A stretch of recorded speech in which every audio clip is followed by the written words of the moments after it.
Hello everyone. हाँ जी, हमारी unit continue चल रही थी। Coordination compounds. Coordination compounds coordination compounds में लास्ट टाइम हमने डेंटिसिटी और चिलेट रिंग की बात की थी। ठीक है, डेंटिसिटी क्या होती है कि किसी भी लिगेंड के पास कितनी नंबर ऑफ साइट्स है इलेक्ट्रॉन को डोनेट करने के लिए। ठीक है, और चिलेट रिंग क्या होती है, कोई भी बाइडेंटेट या फिर पॉलीडेंटेट लिगेंड अपने इलेक्ट्रॉन जब डोनेट करता है तो मेटल के साथ 5 और 6 मेंबर्ड चिलेट रिंग बना लेता है। ठीक है, जो कि स्टेबल होती है और उस प्रॉपर्टी को हम चिलेशन बोलते हैं। ठीक है, कुछ लिगेंड्स हम करते हैं जिनके पास हम उसका चार्ज डिस्कस करेंगे और उनकी डेंटिसिटी बताएंगे। जैसे हमारे पास है NH3 लिगेंड्स है, NH3 H2O CO, ये सारे के सारे हमारे पास, इनके पास चार्ज होगा 0। ये सारे के सारे लिगेंड होंगे, इनके पास चार्ज होगा 0। जो लोन पेयर से डोनेट करते हैं उनके पास चार्ज 0 होगा। और ये सारे के सारे क्या है, यूनिडेंटेट है। क्लियर, एक ही इसकी डेंटिसिटी है, एक ही जगह से ये डोनेट कर सकते हैं। ठीक है, हाँ जी, Cl negative, Br negative, I negative, clear है, Cn नेगेटिव, ठीक है, F नेगेटिव, क्लियर है। ये सारे के सारे क्या है, हमारे पास चार्ज इनके पास प्रेजेंट होगा -1। ठीक है, ऊपर दिख भी रहा है हमें। ठीक है, हाँ जी, acetate ion CH3CO O negative, -1 charge होगा। क्लियर है, और ये भी क्या होंगे, यूनिडेंटेट होंगे, यूनिडेंटेट लिगेंड ये होंगे। क्लियर है। नेक्स्ट हम बात कर सकते हैं EN पहले भी बात हुई थी, ethylene die amine CH2 NH2 clear है। ये भी लोन पेयर से डोनेट करता है तो 0 क्या होगा, इस पे चार्ज होगा और इसकी डेंटिसिटी क्या होगी, 2 होगी। ठीक है, डेंटिसिटी होगी 2, तो ये होगा बाइडेंटेट। क्लियर है, बाइडेंटेट। नेक्स्ट है ऑक्सलेट आयन जो कि निकलता है ऑक्सैलिक एसिड से। ये होता है हमारे पास ऑक्सैलिक एसिड। ठीक है, हाँ जी, एक H यहां से दे दिया तो नेगेटिव आ गया, एक H यहां से दे दिया नेगेटिव आ गया, तो ये बना मेरे पास ऑक्सलेट आयन। ऑक्सलेट आयन है, -2 चार्ज है, तो ये भी क्या बना, बाइडेंटेट लिगेंड। ठीक है, ये भी क्या बना, बाइडेंटेट लिगेंड। इसके पास 2 डोनर साइट है। क्लियर है, 2 डोनर साइट है। नेक्स्ट हम बात करते हैं ग्लाइसिनेटो।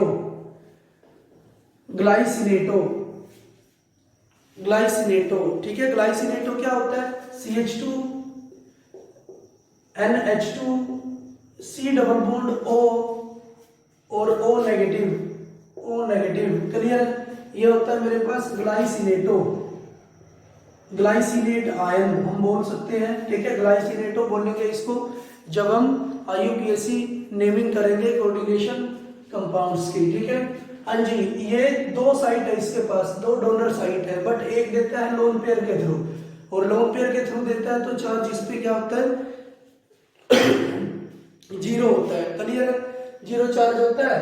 तो और माइनस से देता है तो -1 चार्ज, ओवरऑल चार्ज क्या है, -1 है। ठीक है, लेकिन है क्या, ये बाइडेंटेट है, ये बाइडेंटेट। क्लियर है, ठीक है, इस तरह से हम लिगेंड्स को क्लासिफाई कर सकते हैं according to their donor sites या according to their denticity. Clear.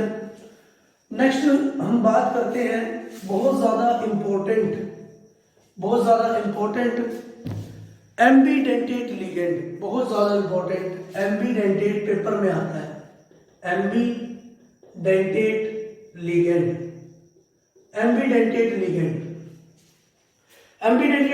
क्या होता है, द यूनिडेंटेट लिगेंड, हाँ जी, द यूनिडेंटेट लिगेंड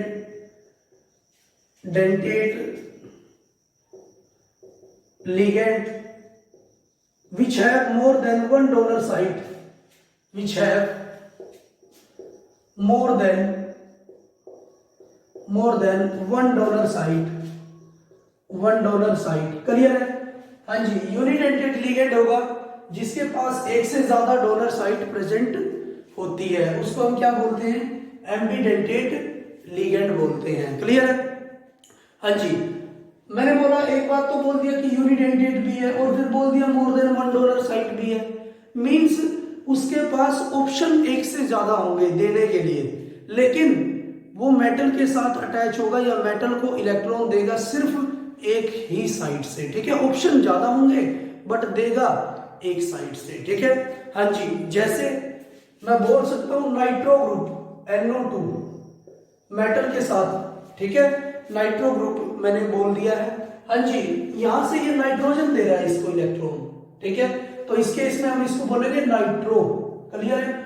नाइट्रो, लेकिन दे तो ऑक्सीजन भी सकता है। क्लियर है?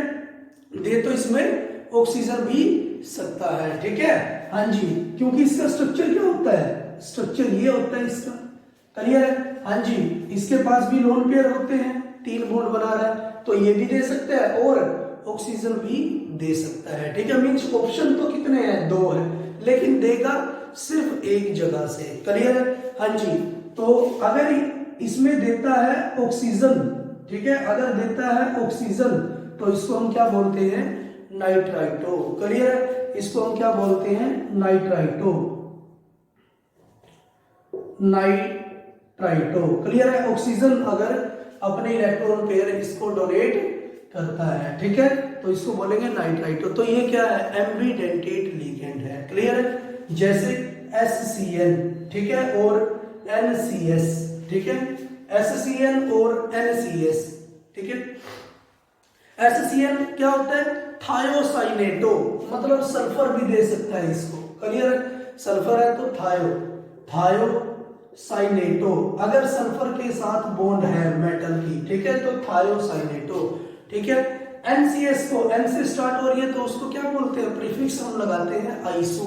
ठीक है, आइसोथायोसाइनेटो, आइसोथायोसाइनेटो। क्लियर है? तो मैं बोल सकता हूं कि एम्बीडेंटेड लिगेंड वो लिगेंड होंगे और यूनिडेंटेड लिगेंड होंगे जिनके पास एक से ज्यादा डोनर साइट प्रेजेंट होती है। ठीक है, तो उन्हीं को हम क्या बोलते हैं? एम्बीडेंटेड लिगेंड बोलते हैं। ठीक है, हाँ जी, नेक्स्ट हम बात करते हैं कोऑर्डिनेशन नंबर की। कोऑर्डिनेशन नंबर, कोऑर्डिनेशन नंबर क्या होता है? Number of ligands attached to the central metal atom. Coordination number होता है the number of ligands, the number of ligands attached to the central metal atom, to the central metal atom. Clear है? हाँ जी, central metal atom के साथ जितने ligand, जितने unidentate, ठीक है, the number of unidentate ligand, आप यूनिडेंटेड लिखो यहां पर, the number of unidentate ligand attached to the central metal atom is called coordination number. उसको हम क्या बोलेंगे? Coordination number. जैसे हाँ जी, AgCl का ट्वाइस, ठीक है, AgCl का ट्वाइस, हाँ जी, Cl यूनिडेंटेट है और कितना यूनिडेंटेट है? 2, तो इसका कोऑर्डिनेशन नंबर क्या होगा? 2 होगा। ठीक है, हाँ जी, Cu NH3 का 4, NH3 का 4 पॉजिटिव 2, हाँ जी, 4 लिगेंड अटैच है तो 4 इसका कोऑर्डिनेशन नंबर होगा। क्लियर है? लेकिन आपके पास आ जाता है CuEn का थ्राइस पॉजिटिव 2, तो इसका कोऑर्डिनेशन नंबर क्या होगा? इसका कोऑर्डिनेशन नंबर क्या होगा? 6। क्लियर? इसका कोऑर्डिनेशन नंबर 6 है। ठीक है, 6 क्यों आया? यहां पर तो मुझे 2 दिख रहा है, लेकिन ये क्या है? Unidentate ligand. ठीक है, सॉरी, बाइडेंटेट लिगेंड। En होता है इथाइलिन डाई अमीन, इथाइलिन डाई अमीन। क्लियर है? हाँ जी, जब हम इसका स्ट्रक्चर बनाते हैं, जब हम इसका स्ट्रक्चर बनाते हैं तो स्ट्रक्चर हमारे पास क्या निकल के आता है? हाँ जी, 3 En है, 3 En है, तो मैं एक En रख देता हूं यहां पर, CH2 NH2, ये एक मेरा En हो गया है। ठीक है, हाँ जी, एक En मैं रख देता हूं यहां पर NH2, ठीक है, 2 En हो गए, एक En मैं रख देता हूं यहां पर, ठीक है, तो अब मैं देख सकता हूं कितनी बॉन्ड बना रहा है, कितनी डोनर साइड्स हो गई है कॉपर कितने लिगेंड्स के साथ बॉन्ड बना रहा है, 6 लिगेंड्स के साथ। ठीक है, इसीलिए मुझे क्या देखना है, यूनिडेंटेट मैंने लिखा, क्लियर है, यूनिडेंटेट मैंने लिखा है कि ये कितनी नंबर ऑफ साइड्स से इलेक्ट्रॉन दे सकता है। ठीक है ये 3, लेकिन 1-2 नंबर ऑफ साइड से इलेक्ट्रॉन देता है। ठीक है, तो 3 कितने नंबर ऑफ साइड से इलेक्ट्रॉन देंगे, 6 नंबर ऑफ साइड से इलेक्ट्रॉन देंगे। क्लियर है, तो इसका कोऑर्डिनेशन नंबर क्या आ जाएगा, इसका कोऑर्डिनेशन नंबर क्या आ जाएगा, हाँ जी 6 आ जाएगा। जैसे अब मैं आपको बोल दूं Cu डाईइन का ट्वाइस +2, क्लियर है, इसका कोऑर्डिनेशन नंबर क्या होगा, मुझे पता है डाईइन क्या होता है, ट्राइडेंटेट है ना, 3 इसके पास क्या है, डोनर साइड्स होती है, तो 1 3 से दे सकता है, तो 2 6 से दे सकता है, तो इसका कोऑर्डिनेशन नंबर क्या आएगा, 6 आएगा। क्लियर है, हाँ जी, इसका कोऑर्डिनेशन नंबर क्या आएगा, 6 आएगा। Fe(C2O4) का थ्राइस -3, ये आ गया मेरे पास, Fe(C2O4) का थ्राइस -3। हाँ जी, ये क्या है, बाइडेंटेट में तो एक लिगेंड 2 जगह से दे सकता है, तो 3 लिगेंड कितनी जगह से दे सकते हैं, 6 जगह से दे सकते हैं, तो कोऑर्डिनेशन नंबर आया 6। ठीक है, कोऑर्डिनेशन नंबर आपके पास आ गया 6, हो जाएगा। हाँ जी, इस तरह से आपको कोऑर्डिनेशन नंबर देखना है। ठीक है, पजल नहीं होना है, तभी आप ये लिख दो। ठीक है, आपको देखना कि यूनिडेंटेट है या नहीं। ठीक है, यूनिडेंटेट है या नहीं। नेक्स्ट बात हम करेंगे कोऑर्डिनेशन स्फीयर की। कोऑर्डिनेशन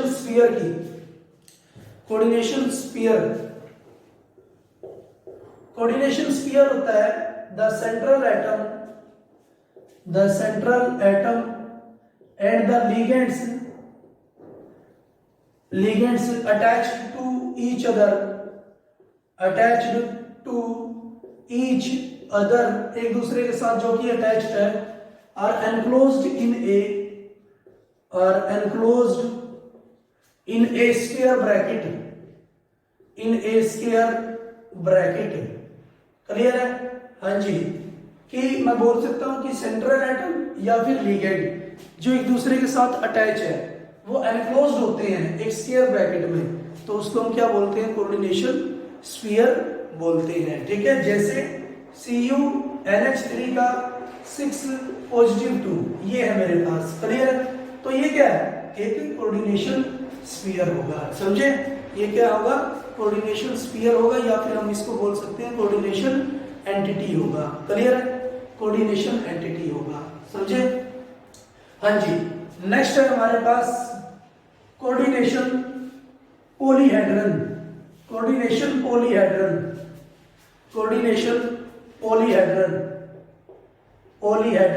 क्लियर है, कोऑर्डिनेशन पॉलीहेड्रन क्या होता है, special arrangement of the ligands, किस तरह से अपने आप को अरेंज करते हैं लिगेंड्स सेंट्रल मेटल के चारों ओर, उसको हम क्या बोलते हैं, coordination polyhedron. The special arrangement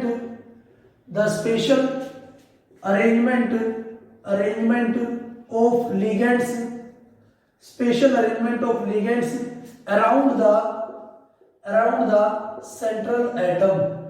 around the central atom is called coordination polyhedron. ठीक है, किस तरह से अरेंज होंगे, sp3 होंगे मींस टेट्राहेड्रली होंगे, dsp2 होंगे मींस स्क्वायर प्लानर होंगे, क्लियर है। हाँ जी, sp3d2 होंगे मींस ऑक्टाहेड्रल होंगे, किस तरह से अरेंजमेंट होती है। ठीक है, अब मान लो अगर sp3 है तो इसका मतलब 2 लिगेंड इन द प्लेन आएंगे और 2 आउट ऑफ प्लेन आएंगे। ठीक है, इस स्पेशल अरेंजमेंट को हम क्या बोलेंगे, पॉलीहेड्रल है। ठीक है, अगर dsp2 है तो सारे के सारे लिगेंड इन द प्लेन लाई करते हैं। ठीक है, इन द प्लेन लाई करेंगे। अगर क्या है, dsp2 है, स्क्वायर प्लानर है, sp3d2 है तो इसका मतलब क्या होंगे, इक्विटोरियल बॉन्ड भी होंगी और एक्सियल बॉन्ड भी होंगी। ठीक है, क्योंकि आपको याद रखना है कि स्पेशल अरेंजमेंट किस तरह से होती है कि उनके बीच मिनिमम रिपल्शन हो। ठीक है, नेगेटिव आयंस के बीच मिनिमम रिपल्शन होती है। ठीक है, उसको हम क्या बोलेंगे, उस स्पेशल अरेंजमेंट को हम क्या बोलेंगे कि अपने आप को किस तरह से अरेंज करते हैं लिगेंड्स, उसको हम क्या बोलेंगे, कोऑर्डिनेशन पॉलीहेड्रल बोलते हैं। ठीक है, हाँ जी। नेक्स्ट है oxidation number. Oxidation number, oxidation number पहले भी आप निकाल चुके ऑक्सीडेशन नंबर। ठीक है, जैसे आप ट्रेडिशनल या पुराने मेथड से निकालते थे, इसी तरह से इन मेटल्स का भी ऑक्सीडेशन नंबर आप निकालोगे। Of the central atom is defined as the charge that is carries, the charge that the central atom carries. हाँ जी, वो चार्ज जो सेंट्रल एटम कैरी करता है। ठीक है, carries as calculated the appropriate charge, as calculated the appropriate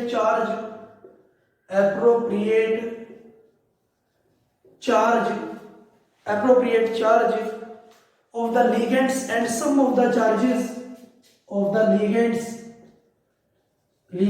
and sum of the charges ठीक है, sum of the charges on central atom is equating to the charge on coordination sphere. On central atom is equating to the charge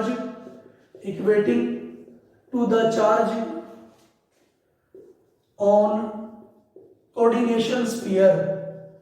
coordination sphere कहने का क्या मतलब है?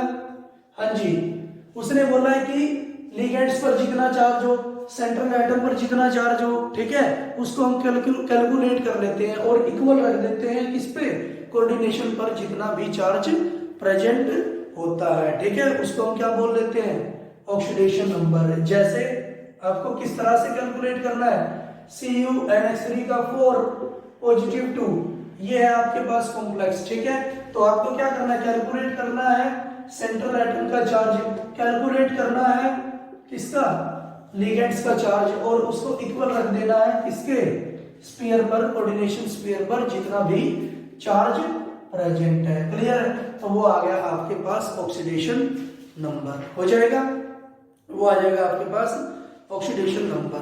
Clear है, ठीक है, हाँ जी। जैसे FeCl का 6, FeCl का 6 -4 है। क्लियर है, Fe को मानेंगे x, Cl पे क्या होता है -1 into 6 equal to -4, x equal to क्या आया, 2 आ गया। ठीक है, 2 इसका क्या आ गया, ऑक्सीडेशन नंबर आ गया है। क्लियर है, हो जाएगा, क्लियर, हाँ जी। नेक्स्ट है homoleptic and heteroleptic complexes. Homoleptic नाम से ही क्लियर है, homoleptic and heteroleptic complexes.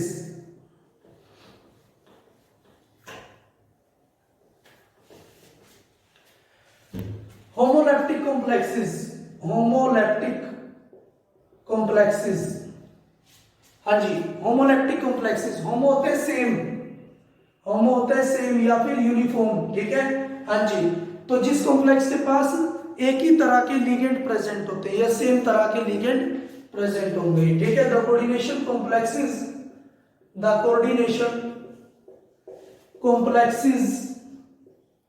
complexes which contains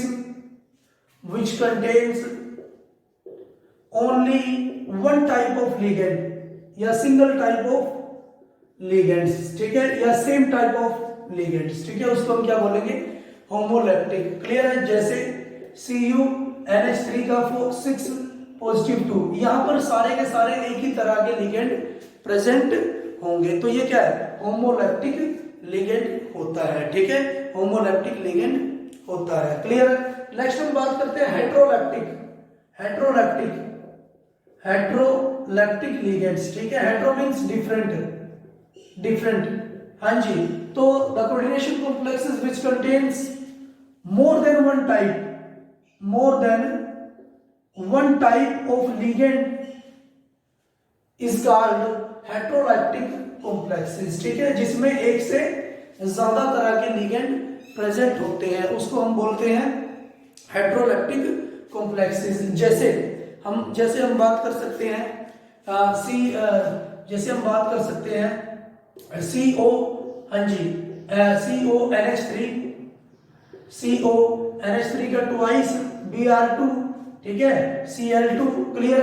ये क्या है, हेटेरोलेप्टिक कॉम्प्लेक्सेस, मींस एक से ज्यादा तरह के कॉम्प्लेक्स प्रेजेंट होते हैं, ठीक है, तो उसको हम क्या बोलेंगे, हेटेरोलेप्टिक कॉम्प्लेक्सेस बोलते हैं। नेक्स्ट बात होती है होमोन्यूक्लियर कॉम्प्लेक्सेस।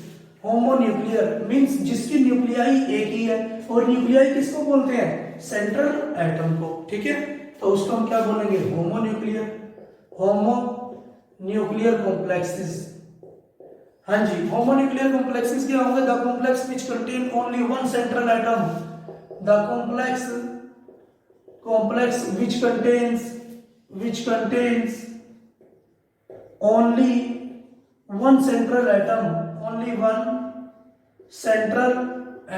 जिसके पास केवल एक सेंट्रल एटम प्रेजेंट होता है, उसको हम क्या बोलते हैं, होमोन्यूक्लियर, ठीक है, होमोन्यूक्लियर कॉम्प्लेक्सेस। जैसे हम बात करते ही आ रहे हैं CuNH3 का 6+2, केवल एक ही सेंट्रल एटम हमारे पास प्रेजेंट है, तो उसको हम क्या बोलेंगे, होमोन्यूक्लियर, हाँ जी, होमोन्यूक्लियर कॉम्प्लेक्सेस, ठीक है। हेटेरोन्यूक्लियर, ठीक है, या फिर हम बोलते हैं पॉलीन्यूक्लियर, ठीक है, हेटेरो वर्ड यूज नहीं करेंगे यहां पर। पॉलीन्यूक्लियर मींस एक से ज्यादा, which contains more than one central atoms, ठीक है, उसको हम क्या बोलेंगे, पॉलीन्यूक्लियर कॉम्प्लेक्सेस, ठीक है। जैसे Fe3CO12, क्लियर है, ये क्या है हमारे पास +2, ये क्या है हमारे पास, ये है हमारे पास पॉलीन्यूक्लियर कॉम्प्लेक्सेस, मींस यहां पर 3 सेंट्रल एटम प्रेजेंट होंगे, क्लियर, तो उसको हम क्या बोलेंगे, पॉलीन्यूक्लियर कॉम्प्लेक्सेस, ठीक है। तो ये सारी जनरल टर्म्स जो हम यूज करेंगे कोऑर्डिनेशन केमिस्ट्री में, क्लियर। आज के लिए इतना ही, थैंक यू फॉर कोऑपरेशन।